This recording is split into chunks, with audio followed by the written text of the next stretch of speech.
How many numbers between 74 and 25,556 are divisible by 5? Let's solve this question.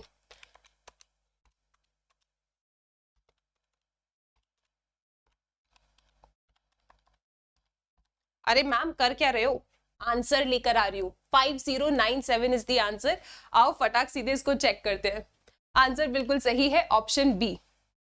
किया कैसे मैंने इस क्वेश्चन को सॉल्व? बच्चों, मैथ्स में ना हमारे पास कुछ ट्रिक्स होती हैं जिनके थ्रू हम अपने क्वेश्चंस को बहुत जल्दी जल्दी सॉल्व कर सकते हैं.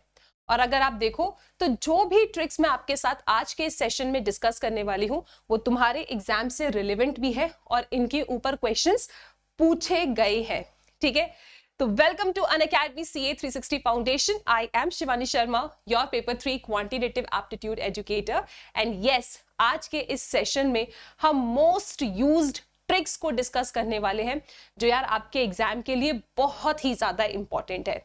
तो आओ फटाफट सबसे पहले इस वाले क्वेश्चन में मैंने कौन सी ट्रिक लगाई है इसके लॉजिक को समझ के आते हैं.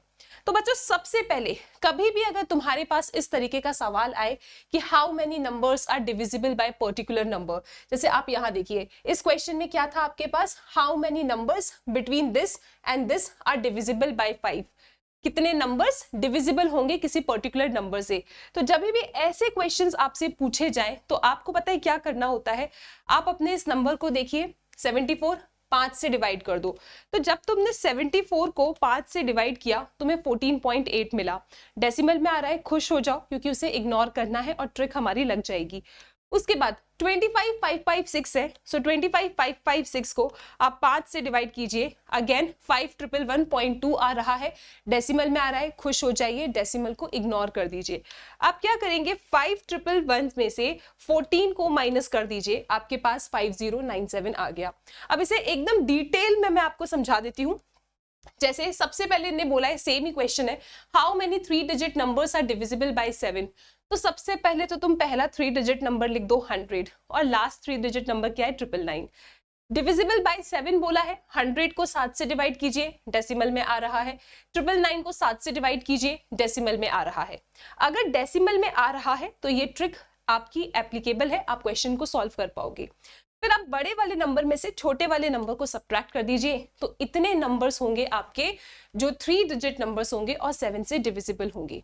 तो यहाँ पे कीवर्ड क्या है, यहाँ पे कीवर्ड है, कभी भी अगर तुमसे इस तरीके से पूछा जाए कि कितने नंबर्स आपके डिविजिबल होंगे किसी पर्टिकुलर नंबर से, तो आपने क्या करना है, पहला नंबर लीजिए, उस नंबर से डिवाइड कीजिए, दूसरा नंबर लीजिए, उस नंबर से डिवाइड कीजिए, डेसिमल में आ रहा है, ट्रिक लग जाएगी, डेसिमल को इग्नोर करके बड़े नंबर में से छोटे नंबर को सब्ट्रैक्ट कर दो, आंसर तुम्हारे पास आ जाएगा.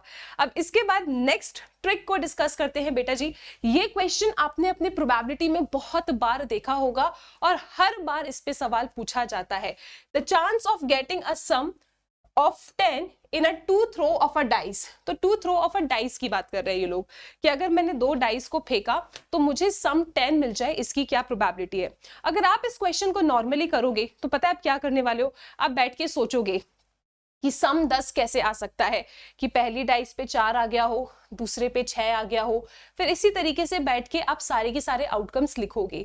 ठीक है, लेकिन हम क्या कर सकते हैं ना, आउटकम्स लिखने की जरूरत नहीं है, हम एक ट्रिक लगा के ऐसे टाइप के क्वेश्चंस को जल्दी से उड़ा सकते हैं. अब वो ट्रिक क्या है, ट्रिक कहती है कि इस तरीके से आप नंबर लिख लीजिए 2 3 4 5 6 7 8 9 10 11 12 और उसके बाद यहाँ पे इस तरीके से आप ये जो भी नंबर है उससे एक कम लिखिए, ये जो भी नंबर है उससे एक कम, 4 है तो यहाँ 3 लिखिए, 5 है तो यहाँ पे 4 लिखिए, 6 है तो यहाँ पे 5 लिखिए और 7 लिखा है तो यहाँ पे 6 लिखिए. बेसिकली ये रिप्रेजेंट करता है सम को और ये रिप्रेजेंट करता है नंबर ऑफ ऑब्जर्वेशंस को, ये रिप्रेजेंट करता है नंबर ऑफ ऑब्जर्वेशंस को. तो इन्हें क्या चाहिए था, सम 10. तो सम 10 वाले आपके पास कितने आउटकम आएंगे बेटा जी, 3 आएंगे. तो आप यहाँ पे क्या लिखेंगे, 3, और 2 बार डाइस को फेंका है तो total possible outcome is 36. So 3/36 यानी कि 1/12. Option B will be the answer. कितना जल्दी कर लिया आप लोगों ने। इसी तरीके से अगर सम 3 पूछे तो कितना होगा 2/36, सम 8 पूछा तो कितना होगा 5/36, और आप फटाफट इस तरीके के क्वेश्चंस को उड़ा सकते हैं। अगर ये ट्रिक आपको बहुत मजेदार लगी तो बिल्कुल वीडियो को लाइक कर देंगे आप लोग। The answer is option B. इसके बाद नेक्स्ट ट्रिक की बात करते हैं, और इसके ऊपर भी तुम्हारे एग्जाम में क्वेश्चन पूछा गया है। Ratio between the sum of n terms of 2 APs। मेरे पास 2 APs हैं, उनके n टर्म्स का सम मुझे गिवन है, मुझे किसी पर्टिकुलर टर्म का रेशियो चाहिए। ठीक है, मेरे पास AP है, उनके n टर्म्स के सम का रेशियो दिया है, और किसी पर्टिकुलर टर्म का रेशियो अगर मुझे चाहिए तो मैं क्या करूंगी, जो भी टर्म का मुझे रेशियो चाहिए उस टर्म को मैं ट्वाइस करके 1 से सब्ट्रैक्ट करूंगी। सो 2 × 11 - 1, और यहाँ पे n की जगह उसे सब्स्टिट्यूट कर दूंगी। तो जैसे मैंने यहाँ पे लिख के दिखाया है 2 × 11 22, 22 - 1 is 21, so 7 × 21 + 1, 4 × 21 + 27। इसको सॉल्व किया, the answer is 148/111। Very simple. तो अगर सम का रेशियो दिया है, किसी टर्म का रेशियो चाहिए, तो जो भी टर्म का रेशियो चाहिए उसका हमेशा ट्वाइस करके 1 से सब्ट्रैक्ट कीजिए। जो भी आएगा उसे यहाँ पे n की जगह पे रिप्लेस करना है। तो this is the trick, very important. अब इस ट्रिक के ऊपर भी आपके पास्ट एग्जामिनेशन में क्वेश्चन पूछा गया है। जैसे लिखा है ratio of sum of n terms of 2 APs is this. यहाँ पे आपको सम ऑफ 2 APs का रेशियो दिया है, sum of n terms of the 2 APs का रेशियो दिया है, और आपको इस पर्टिकुलर टर्म mth टर्म का रेशियो चाहिए। तो जिस भी टर्म का रेशियो चाहिए उसका हमेशा ट्वाइस करके 1 से सब्ट्रैक्ट करो, और यहाँ पे n को रिप्लेस कर दो। तो तुम्हारे पास क्या आएगा 2m - 1, n को इससे रिप्लेस किया, +1 डिवाइडेड बाय 2m - 1 - 1। सो यार ये तो कट गया, तुम्हारे पास आ रहा है 2m/2m - 2। यहां से 2 कॉमन लेके काट दो तो आपके पास आंसर आ जाता है option D. Option D is the answer. है ना मजेदार ट्रिक? ऐसे ऐसे क्वेश्चंस को आप जल्दी जल्दी उड़ा सकते हो अगर आपको ये ट्रिक्स याद हैं। इसीलिए ये वीडियो आप लोगों के लिए बनाया जा रहा है ताकि आप इस टाइप के क्वेश्चंस को भी उड़ा दें। अभी ये वाली ट्रिक भी बहुत अच्छी लगती है, और मैं इस ट्रिक को बोलती हूँ कि तेरा मुझसे है पहले का नाता कोई, ये कहां से आ गया ना बताता कोई। मतलब क्या है, अगर आपको क्वेश्चन में गिवन है कि mth टर्म तुम्हारा n है और nth टर्म तुम्हारा m है, तो बताइए ना pth टर्म क्या है। अगर तुम बच्चों यहाँ पे ध्यान से देखो ना, तो यार ये और ये, तो ये और ये इनका स्वैप हुआ है, राइट। mth टर्म n है, nth टर्म m है, right, they have some relation. But ये कहां से आ गया, कोई नहीं बता रहा। आपसे क्या पूछा जा रहा है, pth टर्म बताओ। तो pth टर्म कैसे बताओगे, इन दोनों को ऐड करके p सब्ट्रैक्ट कर दो, that will be the answer. Very simple. ठीक है, मैं आपको एक क्वेश्चन दिखाती हूँ उसके ऊपर। जैसे यहाँ पे आप देखो, यहाँ इन्हें बोला है कि 64th टर्म क्या है 13 है, और फिर 13th टर्म क्या है 64 है। देखो ना, सिर्फ वैल्यूज आपके यहाँ पे चेंज हुई है। तो तेरा मुझसे है पहले का नाता कोई। अब ये क्या पूछ रहे हैं 101, A101 क्या होगा, ये कहां से आ गया। तो इसको बताने के लिए हम क्या करेंगे, इन दोनों को ऐड करेंगे 13 + 64 एंड माइनस कर देंगे 101। लेट्स सी कितना आ रहा है ये। So 13 + 64 - 101, we are getting -24। So I hope आपको ये ट्रिक याद रहेगी। और देखो इसके ऊपर भी सवाल पूछा गया है, pth term of an AP is Q, है ना। आओ इसको फटाक सीधे लिखते हैं। pth टर्म क्या है बेटा जी, Q है, and it's qth term. qth term क्या है बेटा, if pth term of a AP is Q and its qth term is P। यहां पे इन्हें बोला है कि जो pth टर्म है आपके AP का that is Q, and जो qth टर्म है आपके AP का that is P, then what will be the value of the rth term. ये देखो, तेरा मुझसे है पहले का नाता कोई, जो चीज यहां लिखी है वही स्वैप हो गया है। अब ये तुमसे पूछ रहे rth टर्म, ये कहां से आ गया ना बताता कोई। तो हम बताते हैं कहां से आया। इन दोनों को आप जोड़ देंगे और यहाँ पे -r कर देंगे। The answer is Q + P - R, मतलब option B. Option B is the answer. Now see यार, ये क्वेश्चन आपके एग्जाम में आया था, अगर तुम्हें ये ट्रिक पता है तो विद इन सेकेंड तुम क्वेश्चंस को सॉल्व कर पाओगे। अब इसके बाद लिमिट्स के ट्रिक पे आते हैं। नाउ ये भी इंपॉर्टेंट है, यहां पे इस क्वेश्चन को भी पता है, मैं आपको जल्दी से इसका आंसर बता सकती हूं बिना कुछ करे। ये तो मैं आपके लिए लिख रही हूं, अदरवाइज आंसर तो मेरा आ गया है बेटा। द आंसर इज e की पावर 7, ऑप्शन ए।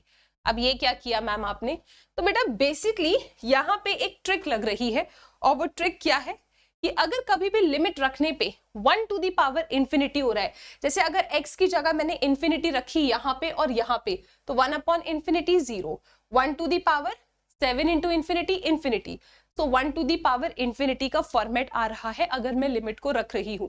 तो ऐसे क्वेश्चंस को सॉल्व करने के लिए हम क्या करते हैं, हम एक अपने e को बुलाते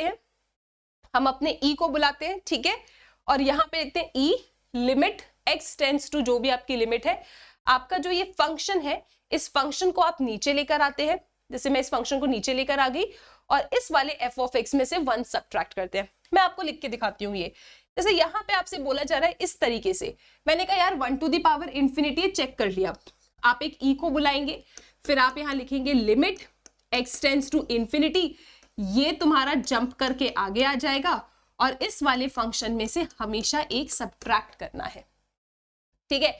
इससे क्या होगा, +1 -1 कट गया, x से x कट गया, कांस्टेंट टर्म में कोई लिमिट लगाओगे नहीं, द आंसर इज e की पावर 7।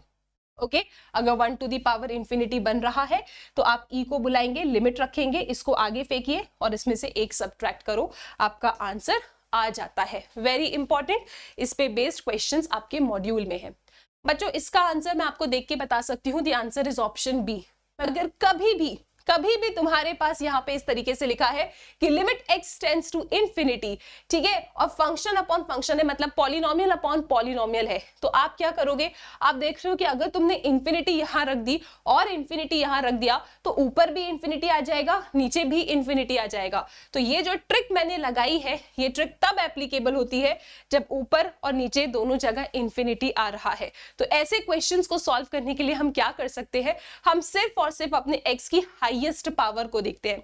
तो बेटा अगर तुम्हारी x की हाईएस्ट पावर बराबर है, जैसे इस केस में था, x की हाईएस्ट पावर 2 है ऊपर भी और x की हाईएस्ट पावर नीचे भी क्या है, 2 है। अगर x की हाईएस्ट पावर दोनों जगह सेम है तो आपका आंसर क्या होता है, इसका कोएफिशिएंट डिवाइडेड बाय इसका कोएफिशिएंट, तो 2/4 यानी कि half. This is the answer. लेकिन अगर न्यूमरेटर की पावर बड़ी है डिनोमिनेटर की पावर से, ठीक है, और इन दोनों कोएफिशिएंट्स का प्रोडक्ट पॉजिटिव आ रहा है, द आंसर इज इंफिनिटी। और अगेन न्यूमरेटर की पावर डिनोमिनेटर की पावर से बड़ी है, लेकिन इन दोनों कोएफिशिएंट्स का प्रोडक्ट नेगेटिव आ रहा है, the answer is minus infinity. ज्यादा टेंशन मत लो, आप सिर्फ ये दोनों भी याद कर लोगे तो भी आपका काम चल जाएगा, ठीक है। अगर दोनों पावर्स बराबर है तो सिंपल कोएफिशिएंट डिवाइडेड बाय इसका coefficient, that is the answer जो मैंने इसमें आपको बताया। दोनों की पावर बराबर है, न्यूमरेटर डिनोमिनेटर में वेरिएबल की, तो answer will be 2/4, that is half. अगर न्यूमरेटर की पावर कम है डिनोमिनेटर की पावर से, द आंसर इज 0। जैसे अब आप इस क्वेश्चन को देखो बेटा जी, यहाँ पे न्यूमरेटर की पावर क्या है बेटा, न्यूमरेटर की पावर है 1, डिनोमिनेटर की पावर है 3, ठीक है, हाईएस्ट पावर। न्यूमरेटर की पावर कम है डिनोमिनेटर की पावर से, तो आंसर क्या आएगा इसका, 0 आएगा। हमने यही पढ़ा है अभी, अगर न्यूमरेटर की पावर डिनोमिनेटर की पावर से कम है, द आंसर इज 0। तो हमें जरा सी भी मेहनत नहीं करनी पड़ी और हमने आंसर देखकर ही बता दिया। अब एक और छोटा सा रूल है, that is your LH rule. अब ये LH रूल क्या कहता है कि अगर तुम कभी साधारण तरीके से लिमिट को रख देते हो अपने इस फंक्शन में, जैसे आपने यहाँ पे x की जगह 1 रखा, तो 1 - 1 आपको क्या मिल रहा है, 0/0। अगर कभी डायरेक्टली लिमिट को रखने पे तुम्हें 0/0 इंफिनिटी फॉर्मेट मिल रहा है, तो इस केस में आप क्या कर सकते हो, आप LH रूल लगा सकते हो। LH रूल क्या कहता है, एकदम सिंपल तरीके से बताऊंगी आपको। वो ये कहता है कि आप सेपरेटली अपने न्यूमरेटर और डिनोमिनेटर को डिफरेंशिएट करो। जैसे x³ का डेरिवेटिव 3x²। अच्छा, ये ट्रिक उन बच्चों के लिए है जिनको बेसिक डिफरेंशिएशन आता है। 1 का डेरिवेटिव 0, x² का डेरिवेटिव 2x, 1 का डेरिवेटिव इज 0। अब अगर देखो आप, तो ये x से x कट रहा है, अब देखो अब कोई प्रॉब्लम ही नहीं है, अब जाके आप इसमें लिमिट लगा दो, limit x tends to 1, x की जगह मैंने 1 रखा, the answer is 3/2, option A. मान लो कि ये वाली स्टेप करने के बाद, एक बार डिफरेंशिएट करने के बाद अगर मैं फिर से लिमिट रख रही हूं और फिर से मुझे 0/0 या इंफिनिटी फॉर्म मिल रहा है, तो मैं फिर से डिफरेंशिएट करती और फिर लिमिट रखती, ठीक है। अच्छा, यहाँ पे डिफरेंशिएशन का फॉर्मूला क्या है बेटा जी? डिफरेंशिएशन का फॉर्मूला जो मैंने यूज किया है दैट इज x की पावर n का डेरिवेटिव nx की पावर n-1 होता है। तो if you have studied differentiation then this trick is for you, otherwise definitely आप इस ट्रिक को स्किप कर सकते हैं, ठीक है, फैक्टराइज करके सॉल्व कर सकते हो। अभी नेक्स्ट है, क्या तुम देख के बता सकते हो कि इनमें से कौन सा ग्राफ तुम्हारा फंक्शन होगा? मैम ऐसे क्वेश्चन एग्जाम में आते हैं, आपकी स्टडी मटेरियल में है और स्टडी मटेरियल बहुत ज्यादा इंपॉर्टेंट है, तो मैं कैसे बताऊंगी कि इनमें से कौन सा ग्राफ फंक्शन है? तो इसके लिए ट्रिक है, और ट्रिक ये कहती है कि कुछ नहीं करना है तुमको, तुम बस चुपचाप से इन ग्राफ पे एक सीधी लाइन खींचो जो y एक्सिस से पैरेलल है, ठीक है, इन सभी ग्राफ पे एक सीधी लाइन खींचो, ठीक है।